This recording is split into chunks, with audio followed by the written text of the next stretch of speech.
मित्रांनो, या व्हिडिओमध्ये कुठल्याच प्रकारचं तुम्हाला इंट्रोडक्शन देणार नाही, कारण या व्हिडिओमध्ये मी तुम्हाला ज्या व्यक्तीचं आयुष्य सांगणार आहो त्या व्यक्तीच्या असंख्य अशा यशापुढे, ते यश प्राप्त करण्यासाठी त्याला आलेल्या असंख्य अपयशापुढे आणि त्या यशापर्यंत पोहोचताना त्याने केलेल्या अथक परिश्रमांपुढे आणि ते परिश्रम करत असताना त्याला लागलेल्या प्रत्येक ठोकरीपुढे मी कितीही मोठं इंट्रोडक्शन देईल तरी ते कमीच पडेल. व्हिडिओ किती लेंथी होईल किंवा शॉर्ट होईल हे मी तुम्हाला सांगू शकत नाही, परंतु या व्हिडिओमधून आपल्याला असंख्य अशा गोष्टी मिळणार आहेत.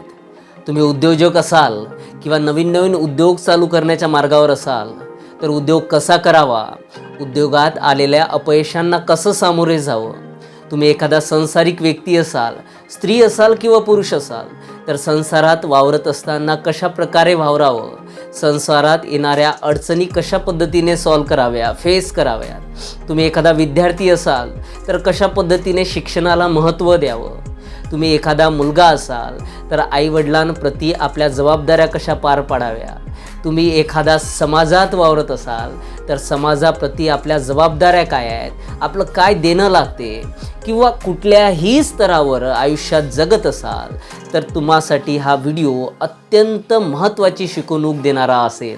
जय महाराष्ट्र, जय हिंद. मित्रांनो, आजच्या व्हिडिओमध्ये आपण मिल्टन हर्शी यांचं पूर्ण आयुष्य समजून घेणार आहोत, ज्यांना जगातील चॉकलेट किंग म्हणून ओळखलं जाते. आम्ही सामान्य लोकांपर्यंत चॉकलेट पोहोचलं असेल तर ते मिल्टन हर्शी यांच्यामुळेच पोहोचलं. यांचं पूर्ण आयुष्य खूपच इंटरेस्टिंग आणि आपल्याला प्रत्येक क्षणावर काहीतरी शिकून जाणार आहे, जे आपण या व्हिडिओमध्ये पाहणार आहोत. म्हणून शेवटपर्यंत व्हिडिओ पाहत राहा. व्हिडिओमधून काहीतरी चांगलं मिळत असेल तर आपल्या चॅनलला नक्कीच सबस्क्राईब करा. योग्य वाटत असेल तर मित्रांबरोबर सुद्धा शेअर करा. बेल आयकॉनला टच करून घ्या, म्हणजे पुढच्या येणाऱ्या व्हिडिओचं नोटिफिकेशन तुम्हाला मिळेल. आणि जर योग्य वाटत असेल, काही वेगळ्या प्रकारच्या गोष्टी समजत असतील तर कमेंटमध्ये नक्कीच कळवा. मित्रांनो, मिल्टन हर्शीचा जन्म 13 सप्टेंबर 1857 मध्ये अमेरिकेतील पेनिसिल्व्हेनियामधील एक छोटंसं गाव डेरी येथे झाला. घरची परिस्थिती अत्यंत हलाखीची होती. वडील दिवसा स्वप्न पाहणारा व्यक्ती होता, करत काहीच नव्हता, फक्त स्वप्न पाहत होता. वेगवेगळ्या प्रकारचे उद्योग करायचा आणि फक्त अपयशच हाती यायचं. त्या कारणाने घरची परिस्थिती अत्यंत हलाखीची होती. मग नेमकं घर चालेल तरी कसं? तर आई घरीच कोंबड्या पाळायची आणि त्या कोंबड्यांची अंडी विकून घर चालवलं जायचं. मिल्टन हर्शी याला एक छोटी बहीणसुद्धा होती, जिचं नाव सेरेना होतं. या सेरेनाचा मृत्यू झाला कारण त्यावेळीच अमेरिकेमध्ये साथीचा रोग पसरलेला होता आणि त्या साथीचा रोग आणि घरची असलेली अशी हलाखीची परिस्थिती, या सर्व कारणांनी सेरेनाचा त्या साथीमध्ये मृत्यू झाला आणि मिल्टन हा घरचा एकुलता एक मुलगा ठरला. घरची परिस्थिती अशी असल्याकारणाने, वडिलांचा स्वभाव असा असल्याकारणाने, प्रत्येक पावलावर अपयश मिळत असल्याकारणाने आई फॅनी आणि वडील हेनरी यांच्यामध्ये नेहमीच भांडण व्हायचे, तंटे व्हायचे. घरचं वातावरण पूर्णपणे खराब झालेलं होतं. त्या वातावरणात मिल्टनचा अभ्याससुद्धा व्हायचा नाही आणि त्या सर्व वातावरणात मिल्टन लहानाचा मोठा होत होता. त्याच कालखंडात अमेरिकेमध्ये यादवी युद्धाचं वातावरण होतं आणि सर्वीकडे वातावरण पूर्णपणे चघळलेलं होतं. 1863 मध्ये पेनिसिल्व्हेनियाच्याच बाजूला असलेल्या एका शहरामध्ये खनिज तेलाचा शोध लागला किंवा तिथे मोठ्या प्रमाणात उत्खनन चालू आहे अशी बातमी वडील हेनरीच्या कानावर पडली आणि परत तेच उद्योग, दिवसा स्वप्न पाहण्याचे. मी तेथे जाणार आणि मोठ्या प्रमाणात गुंतवणूक करून श्रीमंत होणार. आणि झालंही तसंच. वडील हेनरी पूर्णच्या पूर्ण फॅमिलीला घेऊन त्या गावी पोहोचले, परंतु नेहमीप्रमाणे हाताला अपयशच येणार होतं, कारण आजपर्यंत तर सर्व तेच होत होतं आणि तेथेही तेच झालं. हाताला पुन्हा अपयश आलं. पुन्हा बेड बिस्तरा बांधून यांना परत आपल्या गावी यावं लागलं. गावी आल्यानंतर घरचं वातावरण तसंच, पुन्हा आईवडिलांचे भांडणं, पुन्हा तंटे. याच कारणाने वडील हेनरी हे त्यावेळी म्हणजेच 1863 मध्ये आपलं घर सोडून कुठेतरी निघून गेले, ज्यावेळी मिल्टन हर्शी हा फक्त आणि फक्त 6 वर्षाचा होता. त्याच्यासमोर या सर्व गोष्टी घडत होत्या. एवढी वाईट परिस्थिती त्याच्या समोर त्याला दिसत होती. वयाच्या 13 वर्षाचा होईपर्यंत वडिलांच्या या सर्व दिवसा स्वप्न पाहण्याच्या उद्योगामुळेच मिल्टनला जवळपास 6 शाळा बदलाव्या लागल्या, वेळोवेळी स्थलांतरण करावं लागलं. आता 13 वर्षाचा झाला होता, वडील जवळ नव्हते, घरची परिस्थिती खूप बेताची होती, त्या कारणाने त्याला शाळा बंद करावी लागली. 4थीपर्यंतचं शिक्षण झालं, तेही घरच्या अशा वातावरणामुळे त्याचं शिक्षणात मुळातच मन लागत नव्हतं आणि त्याला शिक्षण थांबवावं लागलं. त्यानंतर काय तर कामाच्या शोधात त्याचवेळी त्याची मावशी मॅटी हिने मोठ्या प्रमाणात मदत केली आणि हीच खऱ्या अर्थाने त्याच्या आयुष्यातील खरा आधार होती. मॅटीने त्याच्यासाठी काम शोधणं चालू केलं, परंतु तेवढं झालं काय तर वडील हेनरी परत घरी आला आणि वडील हेनरीने सांगितलं की त्याने मिल्टनसाठी नोकरी शोधलेली आहे. आणि ती नोकरी कुठे तर ती नोकरी होती छापखान्यात. आणि त्या छापखान्यात झाडपुसीचं साफसफाईचं काम मिल्टन करायला लागला, परंतु त्याचं त्यामध्ये मन लागत नव्हतं. तो काही दिवसाचंच ते काम सोडून आला, परंतु ते सोडत असताना वडिलांनी पूर्वीच त्या मालकाबरोबर 5 वर्षाचा करार केला होता, त्या कारणाने तिथे त्याला थांबणं भाग होतं. परंतु मिल्टन कुठल्याच परिस्थितीत तिथे परत जायला तयार नव्हता. आईने आणि मावशीने मोठ्या प्रमाणात सपोर्ट केला आणि आम्ही आमच्या मुलाला परत तिथे पाठवणार नाही अशा प्रकारचे शब्द हेनरीच्या कानावर पडले, म्हणजेच वडिलांच्या कानावर टाकण्यात आले. आता परत नवीन कामाच्या शोधात आणि सोबत होती मावशी मॅटी आणि फॅनी आई. आणि सुदैवाने यांना पेनिसिल्व्हेनियाच्याच बाजूला असलेल्या लँकेस्टर या शहरामध्ये रॉयर नावाच्या एका व्यक्तीचं कॅन्डी शॉप होतं, त्यामध्ये काम मिळालं. त्या कॅन्डी शॉपमध्ये चॉकलेट बनविणे ते विकणे, कॅन्डीज बनविणे ते विकणे, पेस्ट्रीज असतील, केक्स असतील, अशा प्रकारचे उद्योग चालायचे. आणि तेथे मिल्टन रॉयर कॅन्डीच्या शॉपमध्ये आता रमायला लागला. त्याला ते काम आवडायला लागलं. काहीच दिवसात त्याने कॅन्डी बनवण्याची कला अवगत केली आणि रॉयरपेक्षाही चांगल्या, चविष्ट, मऊ अशा प्रकारच्या कॅन्डी तो बनवायला लागला. आणि त्याला त्याच लँकेस्टरमध्ये एक वेगळ्या प्रकारची यंग बॉय म्हणून, यंग जेंटलमॅन म्हणून ओळख मिळाली. सर्वीकडे त्याला सर्व लोक ओळखायला लागले. सर्व लोक त्या दुकानात त्याच्याकडे पाहून यायचे. त्या कॅन्डी शॉपमध्ये सर्वात जास्त गर्दी ही फक्त आणि फक्त मिल्टनमुळे असायची. कॅन्डी शॉपमध्ये काम करता करता 4 वर्ष कशी निघून गेली कळलंच नाही. 4 वर्षानंतर सर्वची सर्व कला अवगत केल्यानंतर, सर्वच्या सर्व प्रकारचे फॉर्म्युले समजून घेतल्यानंतर आणि कॅन्डी कशी बनवायची या प्रत्येक गोष्टीचं ज्ञान घेतल्यानंतर मिल्टन हा काही दिवसासाठी सुट्टीवर घरी पोहोचला, पेनिसिल्व्हेनियामध्ये पोहोचला. आणि तेथे आल्यानंतर आई फॅनी आणि मॅटी नावाची जी मावशी होती त्यांनी मिळून एक चर्चा केली. तेव्हा मॅटीने सांगितलं की आता आयुष्यात खूप पुढे जायचं आहे आणि तू खूप मोठा झाला आहे, आता तुला स्वतःचं काहीतरी करणं गरजेचं आहे. तिघांची चर्चा झाली. मनोमन आईने आणि मावशीने ठरविलेलं होतं. त्यावेळी अमेरिकेतील 2ऱ्या क्रमांकाचं शहर होतं, ते होतं फिलाडेल्फिया. आणि तिथे एक मोठ्या प्रकारचं असं प्रदर्शनसुद्धा भरणार होतं. ठरलं की फिलाडेल्फियामध्ये आपलं स्वतःचं एक कॅन्डी शॉप उघडायचं. परंतु पैशाचं काय करायचं तर पैशासाठी मदत. आई म्हणाली की तू भेऊ नकोस, मी तुझ्या पाठीशी आहे आणि तुझे जे मामा आहेत ज्यांचं नाव अब्राहम आणि बेंजामिन होतं हे तुला मदत करतील. आणि खरोखरच मामांनी त्याला मदत केली आणि त्यांचं एक छोटंसं कॅन्डी शॉप फिलाडेल्फियामध्ये निर्माण झालं, चालू करण्यात आलं. हाच मिल्टनच्या आयुष्यातील पहिला उद्योगातील बिगिन होतं किंवा मग आरंभ होता. आणि येथूनच खऱ्या अर्थाने मिल्टनच्या उद्योग क्षेत्राची सुरुवात झाली होती.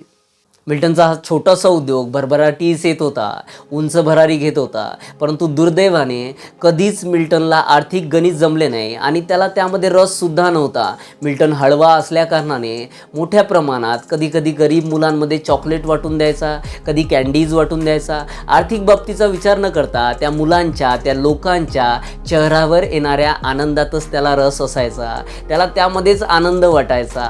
त्याचवेळी मोठ्या प्रमाणात कच्च्या मालाचे भावसुद्धा वाढले होते, साखरेचे भाव मोठ्या प्रमाणात वाढले होते, ताज्या दुधाचे भाव मोठ्या प्रमाणात वाढले होते आणि हे आर्थिक गणित आणखी बिघडत जात होतं. मामांनी 3 वेळा मदत केली, परंतु 4थ्यादा मामांनी सुद्धा मदत करण्यास नकार दिला आणि दुर्दैवाने 1882मध्ये मिल्टनला त्याचा हा छोटासा उद्योग जवळपास 6 वर्षानंतर आणि सर्वोच्च स्तरावर असल्यानंतर बंद करावा लागला आणि परत त्याला त्याच्या गावी पेनिसिल्व्हेनियामध्ये यावं लागलं. हेच मिल्टनच्या आयुष्यातील पहिलं अपयश होतं, जे त्याला खूप मोठ्या प्रमाणात खचून टाकणारं होतं. परंतु सोबत होत्या आई आणि मॅटी नावाची मावशी, जी त्याचा खऱ्या अर्थाने आधार होता. यातूनही कुठला तरी मार्ग काढू अशा प्रकारची मानसिकता मिल्टनची झाली होती आणि ती आजपर्यंतसुद्धा, म्हणजेच त्याच्या मृत्यूपर्यंतसुद्धा त्याच्या डोक्यात तशीच्या तशीच होती. असंख्य अपयश आले, परंतु कधीच त्या अपयशाला मिल्टनने खतपाणी घातलं नाही, त्याला मोठं होऊ दिलं नाही आणि त्या अपयशांना फेस केलं, अडचणींना समोर गेला. मिल्टनच्या या सर्व गोष्टीवरून आपल्याला एक गोष्ट निश्चितच शिकायला मिळेल, ते म्हणजे आयुष्यात कितीही अपयश आले तरी मागे हटायचं नाही. त्या अपयशांना सामर्थ्याने सामोरे जायचं. सपोर्ट करणारे लोक आपल्यासोबत असतील नसतील याचा विचार न करता 2 हात त्या संकटाबरोबर करायचे आणि कुठेतरी जिंकून दाखवायचं. मिल्टन आता 20 वर्षाचा झाला होता, परंतु तो कधीच खचला नाही. त्याचवेळी वडिलांकडून बोलावणं आलं, एक पत्र आलं आणि त्या पत्रात लिहिलेलं होतं की अमेरिकेतील कोलोराडो राज्यामधील शिकागोमध्ये मोठ्या प्रमाणात उद्योगाच्या संधी आहे. आईचा मावशीचा विरोध झुंगारून नवीन कामाच्या शोधात स्वतःच्या भरोशावर स्वतःच्या पायावर मिल्टन निघाला. वडिलांकडे गेल्यानंतर मिल्टनच्या आयुष्यातील सर्वात भयंकर आणि सर्वात भीतीदायक एक प्रसंग घडला. दुसऱ्या दिवशी कामाच्या शोधास निघत असतानाच वडिलांनी मिल्टनच्या हातावर एक बंदूक ठेवली, रिव्हॉल्वर ठेवली आणि हिचं तुला काम पडू शकते या शहरामध्ये असं सांगितलं. तेव्हा मिल्टन म्हणाला की मला याबद्दल काहीच माहिती नाही, कशी चालवायची हे सुद्धा माहिती नाही. वडिलांनी म्हटलं तुझ्याकडे ठेवून दे आणि झालंही तसंच. मिल्टन हा काम शोधण्यासाठी बाहेर निघाला. तेव्हा त्याला काम देण्याच्या बहाण्याने त्याला किडनॅप करण्यात आलं आणि किडनॅप करून एका खोलीमध्ये बंद करण्यात आलं. तेव्हा त्याच्यापुढे एक व्यक्ती होता आणि या सर्व परिस्थिती कशासाठी तर मिल्टनच्या लक्षात आलं की लोकांना अगवा करून मोठ्या प्रमाणात किडनॅप करून खाणकाम करण्यासाठी नेलं जाते, त्यांना गुलामाप्रमाणे वागवलं जाते. तेव्हा मिल्टनच्या लक्षात आलं की आपल्या खिशामध्ये वडिलांनी दिलेली बंदूक आहे. मिल्टनने ती लगेच काढली आणि त्या व्यक्तीवर धरली. तेव्हा कुठेतरी त्या खोलीचा दरवाजा उघडण्यात आला आणि मिल्टनची त्या भयानक अशा प्रसंगातून कुठेतरी सुटका झाली. पुढे काही दिवसातच मिल्टनला त्या शहरामध्ये एका कॅन्डी शॉपमध्ये लगेच काम मिळालं, कारण त्याच्याकडे अनुभव होता. काम करत असताना त्याच्या आयुष्यातील सर्वात बेस्ट मुमेंट इथे घडला, तो म्हणजेच त्याला मिल्क कॅन्डी बनवण्याची कलासुद्धा अवगत झाली. हीच कला त्याला जगातील सर्वात मोठा उद्योगपती बनवून गेली. हीच कला त्याला जगाच्या वेगळं ठरवून गेली आणि जगातील उद्योग जगतामध्ये सर्वात मोठा व्यक्ती म्हणून त्याला नावारूपाला आणणारी हीच कला होती. त्या शहरात काही दिवस काम केल्यानंतर मिल्टनचं मन तिथे रमत नव्हतं, म्हणून मिल्टन तिथून निघाला आणि न्यूयॉर्कला पोहोचला आणि सुदैवाने न्यूयॉर्कला प्रसिद्ध अशा हुलर्स नावाच्या कॅन्डी शॉपमध्ये त्याला नोकरी मिळाली आणि तेथे सुद्धा बऱ्याच गोष्टी शिकायला मिळाल्या. काही दिवसातच त्याने स्वतःकडे काहीतरी पैसे गोळा केले आणि ते कामसुद्धा सोडून दिलं आणि काय ते एक छोटीशी भाड्याने जागा घेतली. रात्रीच्या वेळेस तेच कॅन्डी बनवायचा. काही मिल्क कॅन्डी असायच्या, काही पॅराफिनपासून बनलेल्या कॅन्डी असायच्या, बनवायचा आणि दिवसाने एका बुलकार्टवर किंवा मग एका हातगाडीवर ते रचून दिवसभर विकायचा. अशा प्रकारचं काम चालू होतं आणि तेवढ्यातच सुदैवाने आणि मिल्टनचे एक आधार म्हणून त्याची आई फॅनी आणि त्याची मावशी मॅटी तिथे पोहोचल्या. रात्रीचं कॅन्डी बनवणं चालू होतं. आई आणि मावशी आता मदतीला सुद्धा होती. दिवसाने मोठ्या प्रमाणात कॅन्डी विकल्या जायच्या, रात्री बनवल्या जायच्या. अशाच पद्धतीने सर्व चालू होतं. आर्थिक गणित आता जुळायला लागले होते. परंतु दुर्दैवाने त्याच वेळी जो व्यक्ती अपयश या नावासोबत समानार्थी ठरणारा होता, ते म्हणजे वडील हेनरी तिथे पोहोचले आणि वडील हेनरी त्याच्याकडून काही पैसे घेऊन गेले. त्या कारणाने मिल्टनला सुद्धा आर्थिक डबघाईस यावं लागलं आणि दुर्दैवाने त्याच्या आयुष्यातील दुसरं अपयश त्याचा दरवाजा ठोकत होतं.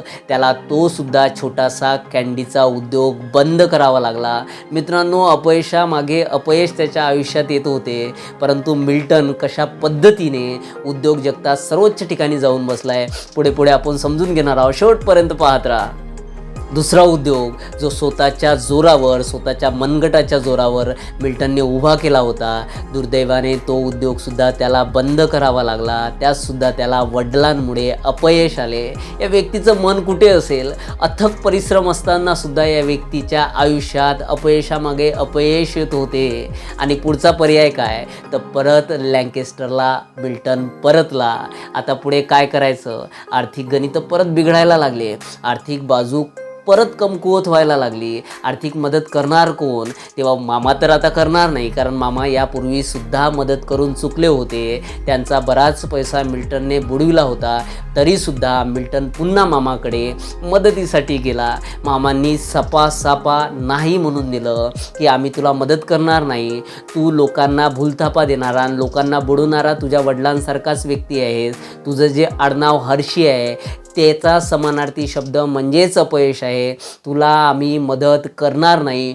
एवढ्या कडू शब्दात मिल्टनला हिणविण्यात आलं. पूर्णपणे मिल्टनचं मन खिन्न झालं होतं. आता त्याने मनोमन ठरविलं होतं की मला फक्त आणि फक्त स्वतःच्या जरावर लहान का होईना परंतु उद्योग करायचा आहे आणि मोठं व्हायचं आहे. आता मात्र मिल्टनने काहीतरी एकट्याने करायचे ठरवले होते. गावाच्याच बाहेर असलेल्या त्याच्या मित्राच्या लेब किचरच्या रूमवर राहायला लागला आणि रात्रीच्या तिथे कँडी बनवायला लागला आणि दिवसाने वेगवेगळ्या शॉपवर जाऊन, वेगवेगळ्या स्टोअरवर जाऊन, वेगवेगळ्या रेस्टॉरंटमध्ये जाऊन ते मोठ्या प्रमाणात विकायला लागला.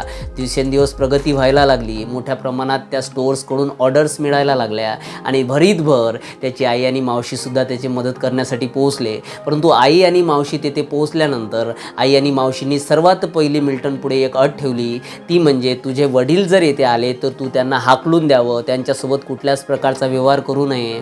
मिल्टन म्हणाला, ते माझे वडील आहेत, कितीही वाईट असतील तरी मी त्यांना हाकलून देऊ शकणार नाही.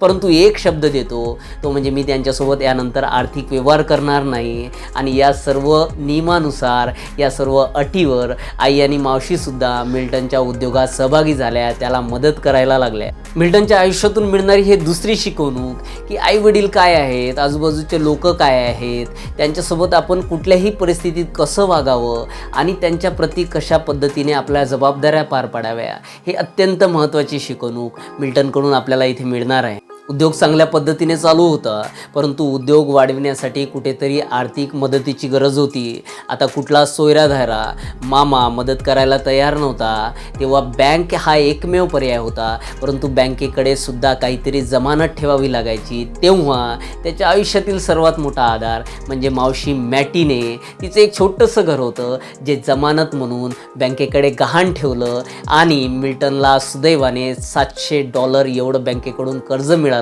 आता उद्योग वाढवणं चालू झालं. उद्योग मोठ्या ठिकाणी गेला. मोठ्या प्रमाणात कँडीचं, चॉकलेटचं उत्पादन व्हायला लागलं. मोठ्या प्रमाणात ऑर्डर पूर्ण केल्या जाऊ लागल्या. आता मिल्टनची उंच भरारी घेण्याची वेळ आली होती. जगप्रसिद्ध होण्याची वेळ आली होती. मिल्क कँडीला कुठेतरी जागतिक स्तरावर स्थान मिळण्याची वेळ आली होती. एक दिवस मिल्टन किचनमध्ये काम करत असताना त्याच्या दरवाजावर कोणीतरी ठकठक केलं आणि एक व्यक्ती समोर उभा होता.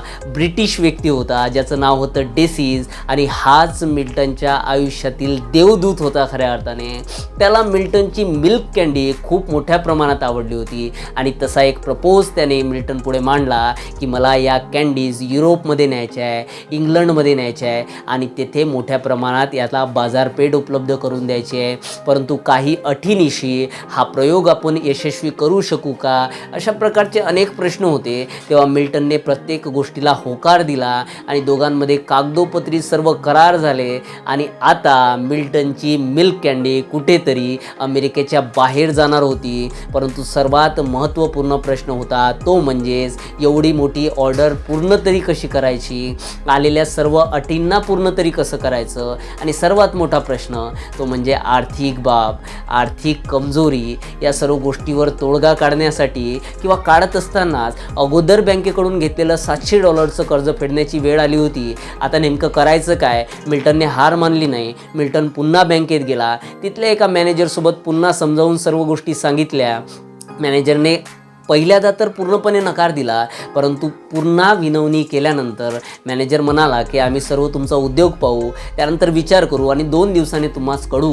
मॅनेजर किंवा बँकची टीम त्यांच्या उद्योगाच्या ठिकाणी पोहोचली. सर्व पाहिलं, सर्व अभ्यास केला आणि 2 दिवसाने सुदैवाने बँक कर्ज द्यायला तयार झाली आणि बँकेने मिल्टनला $1000 कर्ज दिले. ज्या कर्जापासूनच मिल्टन इंग्लंडला पाठवावे लागणारे ऑर्डर पूर्ण पूर्ण करू शकणार होता. काहीच दिवसात मिल्टनने ती ऑर्डर पूर्ण केली, निर्यात करण्यात आली. युरोप खंडात, इंग्लंडमध्ये त्याच्या कँडीला मोठ्या प्रमाणात वाव मिळायला लागली, लोकांना आवडायला लागल्या आणि मोठ्या प्रमाणात तेथून यशच त्याच्या आयुष्यात यायला लागलं. पहिल्या ऑर्डरसाठी त्याला त्याच्या आयुष्यातील $2000 मनी ड्राफ्टसुद्धा आला आणि एकाच झटक्यात त्याने सर्व बँकेचं असलेलं कर्ज फेडून टाकलं. आता अमेरिकेतच नव्हे तर युरोप खंडात, त्यानंतर मग आशिया खंडात आणि जगभरात मिल्टनच्या मिल्क कँडीची मागणी वाढायला लागली, ऑर्डर्स वाढायला लागल्या, उद्योग मोठा झाला आणि पाहता पाहता मिल्टन हा जगातील 1 नंबरचा मिल्क कँडी बनविणारा व्यक्ती ठरला, उद्योजक ठरला. आता मिल्टनने उच्चभ्रू वर्तुळात प्रवेश केला होता, मोठ्या प्रमाणात संपत्ती मिळवली होती. संपत्ती मिळवल्यानंतर सर्वात पहिलं आणि सर्वात महत्त्वाचं काम मिल्टनने केलं ते म्हणजेच जी मॅटी नावाची मावशी होती तिच्यासाठी सर्व सुविधायुक्त असं भव्य दिव्य घर बांधलं आणि तिला तिथे ठेवायला लागला. आईसाठी सुद्धा एक स्वतंत्र घर बांधलं. हे सर्व होत असताना विविध देशाचे दौरे केले, मोठ्या प्रमाणात उद्योग एक्सपांड केला, मोठ्या प्रमाणात वाढविला आणि मोठ्या प्रमाणात वेगवेगळ्या ठिकाणी मिल्क कँडी प्रसिद्ध झाली. मिल्टनची मिल्क कँडी मोठ्या प्रमाणात प्रसिद्ध झाली होती, मोठ्या प्रमाणात जगभरातून मागणी होती, मोठ्या प्रमाणात उत्पादन चालू होतं. यशावर यश मिल्टन गाठत होता, परंतु त्याचं मन आता रमत नव्हतं. त्याला काहीतरी नवीन करायचं होतं, गरिबांसाठी काहीतरी नवीन करायचं होतं, सामान्य लोकांसाठी काहीतरी नवीन करायचं होतं. आणि 1893 शिकागो येथे कोलंबस एक्सपोजिशन प्रदर्शन भरलं, ज्यामध्ये त्याला एक नवीन मार्ग सुचला. ते म्हणजे त्या प्रदर्शनामध्ये त्याला एक चॉकलेटची मशीन आढळून आली आणि त्या चॉकलेटच्या मशिनीवरूनच त्याला संकल्पना सुचली की आता कँडीचा व्यवसाय बंद करायचा आणि चॉकलेट बनवायचं. असं चॉकलेट बनवायचं ज्यामध्ये मिल्क मोठ्या प्रमाणात असेल, ताजं मिल्क मोठ्या प्रमाणात असेल आणि ते चॉकलेट सर्वसामान्य लोकांना परवडेल. आणि त्या दृष्टीने मार्गक्रमण चालू झालं. 1900 त्याची लँकेस्टर कॅरॅमल कंपनी, त्याने अमेरिकन कॅरॅमल कंपनीला $10,00,000 एवढ्या भरमसाठ किमतीत विकून टाकली. कशासाठी? तर फक्त आणि फक्त चॉकलेट क्षेत्रात उडी घेण्यासाठी, चॉकलेट उद्योगात मोठं होण्यासाठी, सर्वसामान्यांपर्यंत चॉकलेट पोहोचवण्यासाठी. चॉकलेट उद्योगाच्या दिशेने मार्गक्रमण चालू झालं. 1902 पेनिसिल्व्हेनियामध्येच 1500 एकर जमीन मिल्टनने विकत घेतली आणि फॅक्टरी बांधण्याचं स्वप्न पुढे ठेवलं. काहीच कालखंडात भव्य दिव्य अशी फॅक्टरी उभी झाली आणि तिथे प्रोडक्शनसुद्धा चालू झालं. शेकडो ग्रामीण भागातील लोकांना रोजगार प्राप्त झाला. चॉकलेट ज्या किमतीत गरिबांना परवडेल त्याच किमतीत मिळायला लागलं आणि तेही कॅडबरी आणि नेस्लेपेक्षा जास्त चवीचं. कँडी उद्योगानंतर चॉकलेट उद्योगात सुद्धा मिल्टन उंच भरारी घ्यायला लागला. त्यांचं चॉकलेट हर्सीज नावाने मोठ्या प्रमाणात प्रसिद्ध झालं. परंतु मिल्टनला इथेच थांबायचं नव्हतं. मिल्टनचं स्वप्न होतं ते म्हणजेच चॉकलेट नगरी उभारायचं, एक वसाहत उभारायचं, त्याच्या कंपनीत काम करणाऱ्या प्रत्येक व्यक्तीला एक स्वतःचं घर द्यायचं आणि ते स्वप्न त्याने प्रत्यक्षात उतरण्यासाठी प्रयत्नांची पराकाष्ठा लावली आणि त्याच 1500 एकराच्या परिसरामध्ये एक नगरी उभी केली. कुठेतरी मिल्टनचं स्वप्न पूर्ण झालं. या नगरीला चॉकलेट नगरी म्हणून आजही ओळखलं जाते. पर्यटकांचं हे चॉकलेट नगरी आकर्षण आहे आणि या चॉकलेट नगरीचं एक अत्यंत महत्त्वपूर्ण वैशिष्ट्य होतं मित्रांनो. या चॉकलेट नगरीमधील, या चॉकलेट सिटीमधील प्रत्येक घर हे वेगवेगळ्या पद्धतीने मिल्टनने बांधून घेतलं होतं. मिल्टनचा एक स्वभाव होता, एखाद्या गोष्टीत यश मिळाल्यानंतर तो तेथे कधीच थांबायचा नाही आणि झालंही तसंच. मिल्टनने त्यावेळी जगप्रसिद्ध असलेलं क्युबा हे जे ठिकाण आहे, जे साखर निर्मितीसाठी, साखर उद्योगासाठी आजही ओळखलं जाते, या ठिकाणी 60,000 एकर जमीन विकत घेतली आणि तिथे ऊस निर्मिती चालू केली आणि ऊस निर्मितीपासून मोठ्या प्रमाणात साखर उद्योग चालू केला, साखर निर्मिती चालू केली. कारण त्याच्या चॉकलेट उद्योगात लागणारी महत्त्वाची गोष्ट ती म्हणजे साखर होती आणि याही क्षेत्रात मोठ्या प्रमाणात तो भरभराटीस यायला लागला. जशा पद्धतीने त्याने लँकेस्टरमध्ये एका 1500 एकर परिसरामध्ये चॉकलेट नगरी उभारली होती, भव्यता दिव्यतेसह उभारली होती, तशीच साखर नगरीसुद्धा मिल्टनने क्युबामध्ये उभारली. हे सर्व आयुष्य जगत असताना मिल्टनने त्याच्या जवळच्या लोकांसाठी, कंपनीत काम करणाऱ्या कामगारांसाठी आणि समाजासाठी सुद्धा असंख्य अशा गोष्टी केल्या, समाज उपयोगी गोष्टी केल्या. परंतु त्याच्या मनात एक इच्छा होती, ते म्हणजे देशासाठी काही करणे. आणि झालंही तसंच. 1937-38मध्ये द्वितीय महायुद्धाची नांदी ऐकायला आली आणि अमेरिकन सैन्यांकडे जेवायला सुद्धा वेळ नसायचा. तेव्हा अमेरिकन आर्मीने मिल्टन पुढे एक प्रस्ताव मांडला. तो प्रस्ताव म्हणजे मिल्टनला अशा प्रकारचं चॉकलेट निर्माण करायचं होतं, ज्या चॉकलेटपासून अमेरिकन आर्मीला किंवा त्यामधील सैन्यांना मोठ्या प्रमाणात कॅलरीज मिळतील, मोठ्या प्रमाणात एनर्जी मिळेल. या सर्व अटीवर मिल्टन खरा उतरला. त्याने तशा प्रकारचं चॉकलेट त्याच्या फॅक्टरीमध्ये निर्माण केलं आणि देशासाठी सुद्धा सर्वात महत्त्वपूर्ण कार्य केलं, ज्यासाठी मिल्टनचे अमेरिकन आर्मीकडून, अमेरिकन गव्हर्नमेंटकडून मोठ्या प्रमाणात सत्कार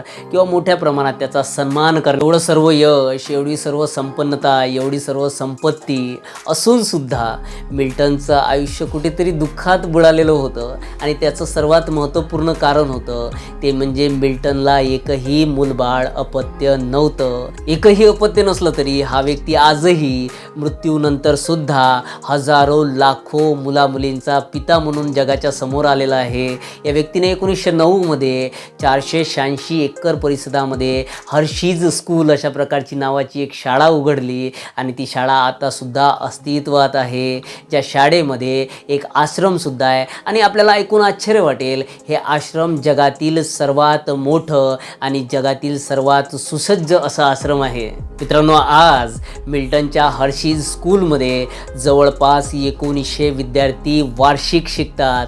आणि येथील एक सर्वात महत्त्वपूर्ण वैशिष्ट्य, येथील प्रत्येक 10 विद्यार्थ्याच्या मागे एक शिक्षक काम करतो. याही पुढे जाऊन आपल्याला आश्चर्याचा धक्का देणारी बाब म्हणजे येथील प्रत्येक विद्यार्थ्यावर प्रतिवर्षी $1,18,400 एवढा खर्च केला जातो. काही तज्ज्ञांच्या मते हॉवर्ड विद्यापीठामध्ये एका विद्यार्थ्याच्या मागे प्रतिवर्षी जेवढा खर्च केला जातो, त्या खर्चाच्या दुप्पट खर्च हा हर्षीज स्कूलमध्ये प्रति विद्यार्थ्याच्या मागे प्रतिवर्षी केला जातो. मित्रांनो, मिल्टनच्या मृत्यूपूर्वी त्याचे एक स्वप्न होते. त्याने ते बोलून दाखवले होते. जे स्वप्न तुम्हाला ऐकून धक्का बसू शकेल. मिल्टनचे म्हणणे होते की माझ्या मृत्यूनंतर माझी संपत्ती माझ्या कुठल्याच रिश्तेदारामध्ये वाटल्या जाणार नाही, माझा कोणीच वारस असणार नाही, तर माझी पूर्णची पूर्ण संपत्ती माझ्या कंपनीत काम करणाऱ्या कामगारांसाठी आणि माझ्या शाळांमध्ये शिकणाऱ्या विद्यार्थ्यांच्या भविष्यासाठीच उपयोगात आणली जावी.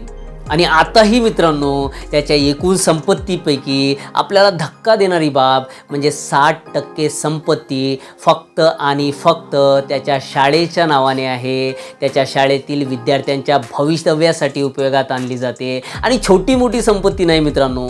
जेव्हा मिल्टनचा 13 ऑक्टोबर 1945मध्ये मृत्यू झाला, तेव्हा मिल्टनची एकूण संपत्ती $100 मिलियन एवढी होती. आणि ती संपत्ती दिवसेंदिवस वाढत आहे. आजही मिल्टनचं ते वैभव दिवसेंदिवस ग्रो करत आहे. आजही मिल्टनने उभारलेली चॉकलेट नगरी असेल, साखर नगरी असेल, वेगवेगळ्या शाळा असतील, आश्रम असतील, मोठ्या खंबीरपणे उभे आहे. मोठ्या प्रमाणात विद्यार्थ्यांचं, कामगारांचं भवितव्य उज्ज्वल केल्या जात आहे. आणि या सर्व गोष्टीचा साक्षीदार हे पूर्ण जग आहे. या जगातील प्रत्येक व्यक्ती आहे. मित्रांनो, आजच्या व्हिडिओमधून तुम्हाला काय शिकायला मिळालं, व्हिडिओ कसा वाटला कमेंटमध्ये नक्कीच कळवा. आणि या व्हिडिओमधून जे जे तुम्हाला वेचता येईल ते वेचण्याचे प्रयत्न करा. आजच्यासाठी एवढंच.